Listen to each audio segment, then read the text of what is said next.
Hello, এটা হচ্ছে তিন তিন ফল, মানে বাংলাতে যেটাকে ডুমুর বলা হয়। তো ডুমুর ফল এটা, যেটা কোরআনের মধ্যেও আছে। আল্লাহ তাআলা সূরা ৩ এর মধ্যে বলছিল অত্তিনি ওয়াজ-যাইতুন ওয়া তুরি সিনিন ওয়া হাযাল বালাদিল আমিন। তো এই হচ্ছে সেই তিন ফল। আর জয়তুন যেটা বলছে সেটা তো আমরা চিনি, কি বলে,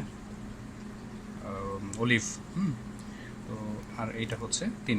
এই তিন ফলগুলো একেবারে পরিপক্ক, যেটাকে মানে পাকা তিন ফল বলা হয়। মানে একদম পুরা পাইকা আছে এরকম।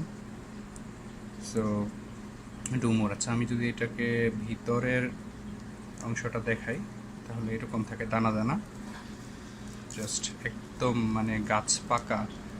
হ্যাঁ, এই যে এরকম দানা দানা থাকে। তো এটা আসলে খেতে হয় কিভাবে সেটাও বলি। একদম টোটালি মানে মুখে দিয়ে সেই স্বাদ, এরকম করে খেতে খেতে লাগে। অলরাইট।